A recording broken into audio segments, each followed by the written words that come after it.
оқушылар? Саламатсыздар. Жақсы, отыра қойыңдар. Бүгінгі күндеріңізге сәттілік тілеймін. Балалар, бүгін біздің сабағымыз басқаша форматтан өзгеше форматта өткелі тұр, яғни видео сабақ түрінде. Бүгінгі сабағымыздың бастауын біз қарсылас тобымызда сәттілік тілеп бастайтын боламыз. Ол үшін бірінші топ, екінші топқа, екінші топ, үшінші топқа, үшінші топ, керісінше бірінші топқа өздерінің жүрек жарды лебіздерін жеткізуді бастаймыз. Ол үшін бірінші топ, сіздер екінші топқа тілек айтамыз. Сіздерге бүгінгі сабақта жақсы көңіл-күй және де сәттілік тілеймін. Рахмет.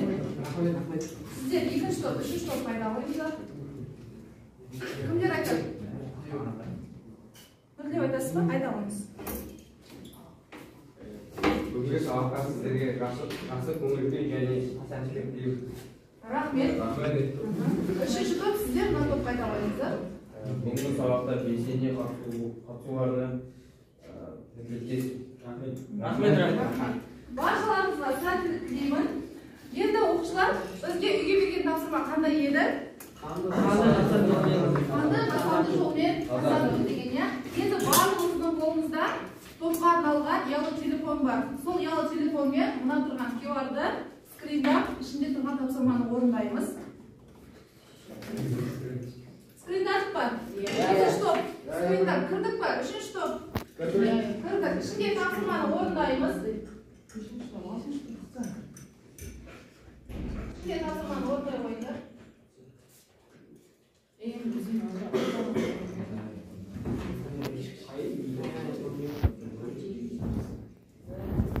Мына тақырып, иә, қане?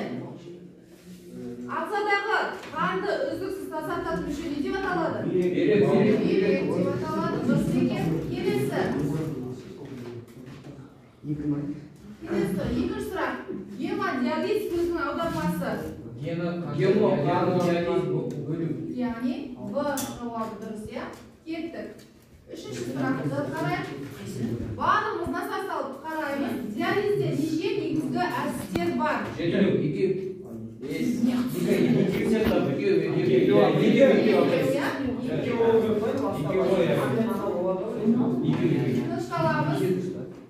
Бүйрек қанды сүзуді тоқтататын болса, неше минутта кері салдары байқалады?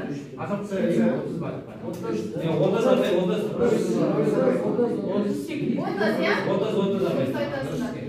екінші топ қатысып отырамыз. Келесі жасанды бүйрек әдісі бойынша антиокулянтты не үшін енгізеді?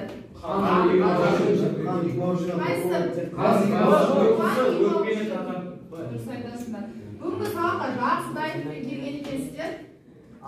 Келесі. Қай вариант? 1-2 литр ма, 5 литр ма, 10 литр ма? 5 литр. 1-2 литр. 5 литр. Диаз алдағы уақытта біліп жүреміз, 1-2 литр екені. Келесі, диализдің әсер етуі қандай екі үдеу стандарына? Осмос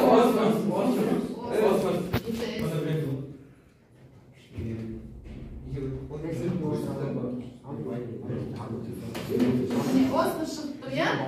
Жарайсыздар, оқушылар. Қазір несі қарай? Міне, 1 минут 1 секундда 7 сұрақтың, 8 сұрақтың жетеуіне дұрыс жауап бердік. Баршаңызға рахмет айтамын.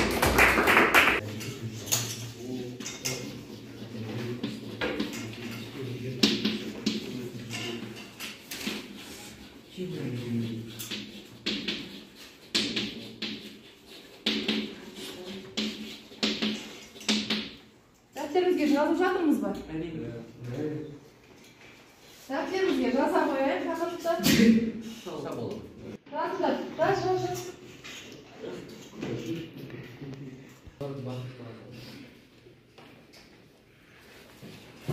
Ал балалар, біздер айтып жатырмыз, созылмалы бүйрек жеткіліксіздігі деген тақырыпты өткелі жатырмыз, иә? Бүйрек жетіспеушілігі жалпы организмдегі зәр шығаруға қатысатын білеміз бүйректің, иә? Енді бұл бүйректің жетіспеушілігі болған жағдайда бізде бүйректен зәрдің шығарылатын көлемі өзінің нормасынан ауытқып кетеді. Көп мөлшерде шығуы немесе аз мөлшерде шығуы деген секілді. Ал созылмалы бүйрек болатын болса, жетіспеушілік болатын болса, бұл дегеніміз 3 айдың көлемінде немесе одан да көп уақытта байқалатын бүйрек қызметінің бұзылу синдромы осы бүйректің созылмалы жетіспеушілігіне әкеліп соғады. Енді бүйректің созылмалы ауруларының салдары түрліше болады. Олардың неврондары, әрі қарай несеп нәрдің, несеп қышқылының, жалпы бүйректе болатын қызметтің барлығының ауытқуы бүйректің созылмалы жетіспеушілігіне әкеліп соғады. Енді осыған орай сіздерге мен тапсырма беремін. Ол үшін мына бірінші топқа Асылхан, балалар мынау тұрған бірінші топқа, сіздер мынау тұрған қағазға сіздер жазасыздар бүйректің жетіспеушілігінің себептері мен олардың алдын алу шараларын. Осы посттерді қорғайсыздар. Осыған барынша өздеріңіздің шығармашылықтарыңызды салып, белгілеп, сол жетіспеушіліктің себебі мен алдын алу шараларын осыған түсіріп жазасыздар. Және араларыңыздан біреуіңіз қорғайсыздар. Жақсы ма? Ал екінші топ оқушылары сіздерге бүйрек жетіспеушілігінің себеп салдары және оның емі қандай да бір ем қолданылады ма, мына тақырыпты оқи отырып, кітаппен жұмыс жасай отырып, сіздер осыған өздеріңіздің шығармашылықтарыңызды салып, оқушылар шығармашылықтарыңызды салып, осыған бейнелеп сіздер қорғайтын боласыздар. Жақсы ма? Түсінікті болса, бастаймыз. Ал үшінші топ оқушылары сіздерге міне ақ постер қағазы және де мына қолданылатын реквизиттар. Сіздер мына топтарды айтып кеткен емі, яғни бүйректің трансплантациясының артықшылығы мен кемшілігін жазасыздар. Яғни біздің елімізде ол бар ма, ол қаншалықты артық, ол бүйрек салған кезде, донор салған кезде ол қаншалықты ол адамның дені әрмен қарай жақсы өмір сүріп кетеді, сол туралы мынаған 2 бөлікке жазып па, немесе өздеріңіздің шығармашылықтарыңызға салып, артықшылығы немесе кемшілігін жазып шығасыздар. Бауырдың жақындануы бірге жазып жатқан сияқты. Қажет емес.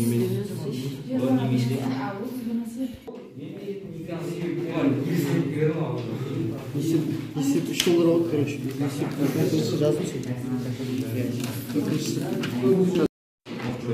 Жоқ, олар алтауын оқып емесе, сол басынан түсірейік.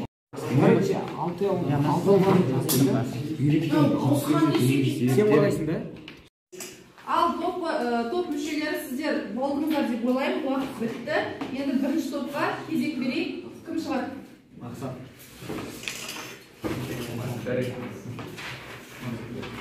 Бізге берілген тапсырма бүйректің жетіспеушілік негізгі себептері. Бүйректің негізгі жетіспеушілік себептері бауырдың зақымдануы, бүйректің зақымдануы, бір-екі типтік қант диабеті, бауырдың созылмалы пиелонефрит, В немесе С вирус гепатиттері. Осы себептер болса егерде бізде бүйректің жетіспеушілігі деген ауруға ұшыраймыз. Түсінікті ма? Екінші топ, үшінші топ. Түсінікті, жақсы. Рахмет. Ал бұлар бірінші топқа үлкен рахмет айтамыз. Енді екінші топтың жауабын тыңдайық. Ол үшін кім шығады бізге?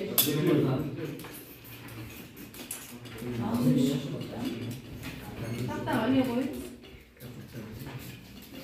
Және жазылған мәліметтеріңізді айтып шығыңыз. Бізге берген тапсырма созылмалы бүйрек жетіспеушілігін анықтау жолдары. Бұны анықтау жолдары зертханада жалпы қан талдауы және қанды биохимиялық талдау және несеп талдамасы. Ал емі бүйректі Трансплантация. Бір адамға екінші адамнан донордан алынған бүйректі ауыстырып салудан тұратын хирургиялық ота жасау. Хирургиялық ота жасау, яғни бүйректі ауыстыру деген сөз. Трансплантация деген оқушылар бір адамның басқа адамның бүйрегін екінші бір адамға салу. Трансплантациялау деген сол. Яғни хирургиялық түрде пышақпен ота жасау түрі. Одан апайдан мынандай ешнәрсе болмайды, осында зақым болмайды ма? Зақым болмайды, оны өзінің хирургиялық адамдары, яғни дәрігерлер жасайтын болады.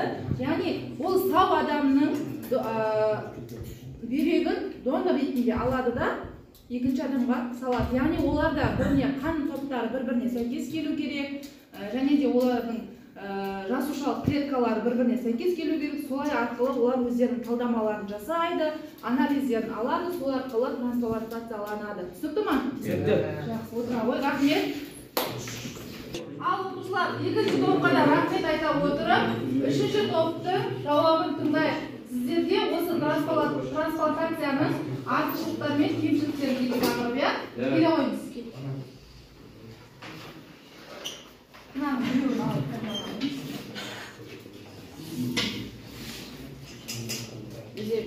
Бүйректің трансплантациялық бұл бүйректің донорлық түрде ота жасау артықшылығы, диализ қажет емес артықшылығында, және де диета шектеледі, диета шектелмейді, және де физикалық тағынан жақсы сезінеді. Бүйрекке донорлық түрде ота жасаудың артықшылығы, диализ қажет емес болады, диета шектелмейді, физикалық жағынан жақсы сезінеді, өзін созылмалы аурулармен ауыратын адам ретінде сезбейді, өмірін біршама ұзартуға мүмкіндік береді. Ал бұның кемшілігі сәйкес келетін донорды ұзақ күтеді, бүйректің қабылдамауы мүмкіндігі өте көп. Басқа адамның бүйрегін қабылдай алмауы мүмкін, арнайы мамандардың бақылауында болады, үнемі болады. Кейбір дәрілердің салмақтары артады, жұқпалы ауруларды жұқтыру қабілеті өте көп. Жақсы. Түсінікті болды ма, балалар? Енді қараңызшы, кемшілігі дейді, үнемі дәрігердің бақылауында болады дейді. Яғни бүйрегі ауыратын адам, диализ жасататын адам міндетті түрде дәрігердің бақылауында үнемі болады. Ол бізге жақсы ма? Жоқ, әрине. Сіз бүйрегіңіз ауырып, күнде дәрігердің бақылауында болғаныңыз жақсы ма? Жаман, яғни сол үшін не істеуіміз керек? Бүйректі күздеуіміз керек, бүйректі күздеу үшін дұрыс тамақтану керек, спортпен айналысу керек, суды көбірек ішу керек, аяғымызды жылы ұстау керек. Түсінікті ме, балалар? Жақсы. Берейік. Қай жаққа қоямыз? Мына тұсқаны. Иммунитетті төмендететін препараттарды өмір бойы қабылдау артықшылық па, кемшілік? Келесі. Кемшілік. Диетаны бақылаудың қажеті артықшылық. Ағза донор бүйрегін қабылдамауы мүмкін. Қалыпты өмір сүру еркіндігі. Донор бүйрегі өз бүйрегі сияқты қызмет диализ шарасы қолданылмайды. Күрделі ота. Енді балалар осы жасаған тапсырмамызды тексеріп көрейік. Барлығы дұрыс. Демек біз бұдан не көреміз? Бүгінгі сабақ барлығымызға түсінікті болды.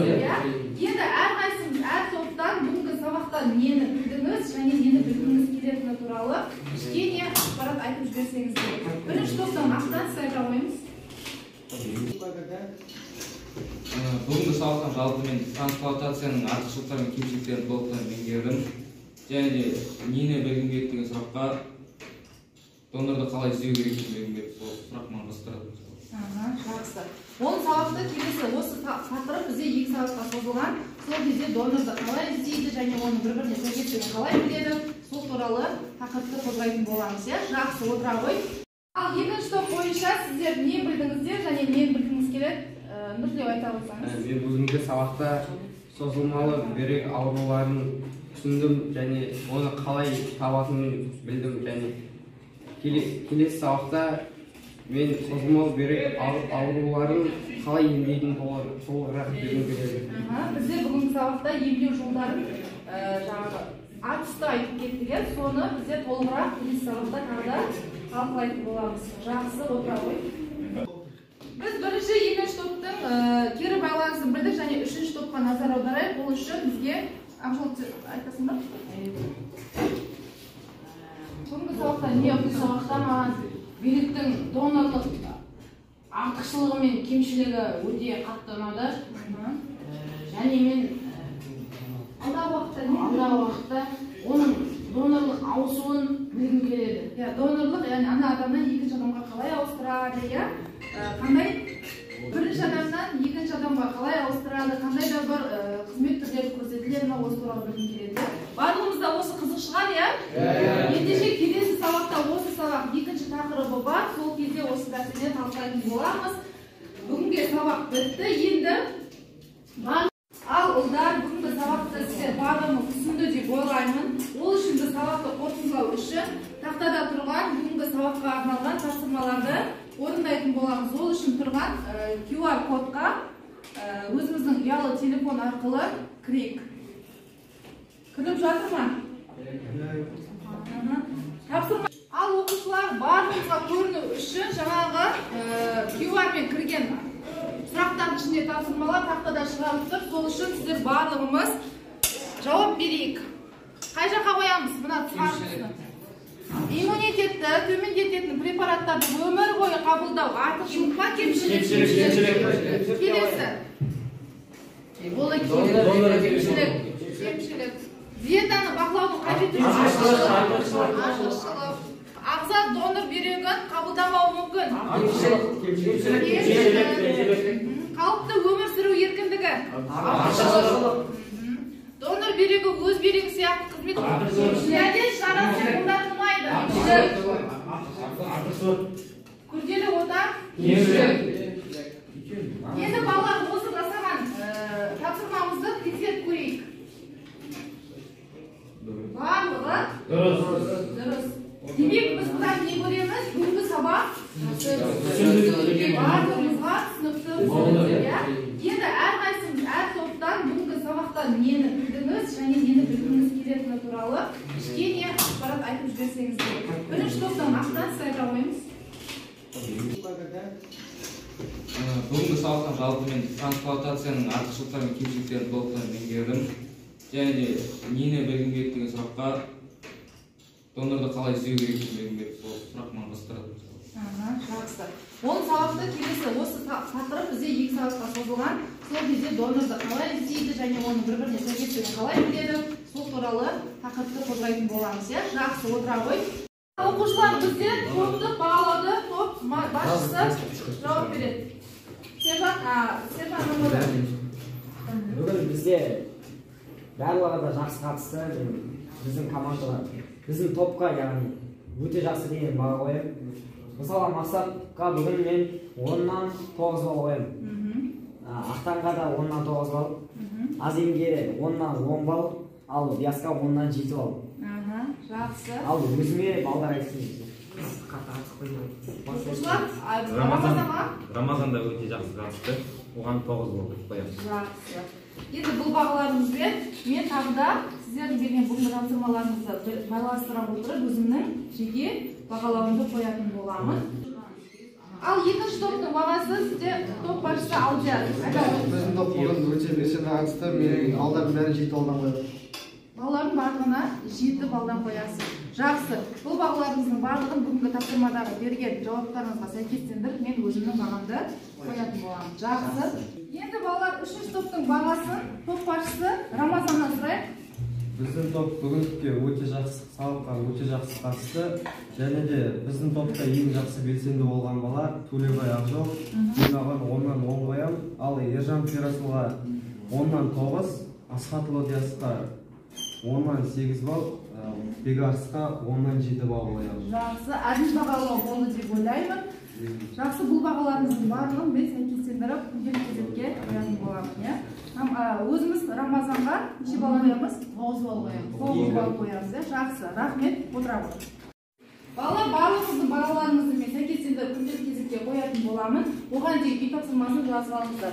Мына сұрақтарға тереңінен жауап беру. Яғни бүйректі трансплантациялауға қарсы көрсеткіштер бар ма? Олар қандай деген сұрақты арқылы тереңінен жауап жазып келеміз. Жақсы. Түсінікті ма? Жақсы. Ал оқушылар, бүгінгі сабақ сіздерге қызықты болды деп ойлаймын. Сіздердің маған кейін кері байланыстарыңызды үлгілі арқылы көрсетсеңіздер. Что? Өте керемет қазақ Өте көп, рахмет айтам. Ақтан сізге не болды?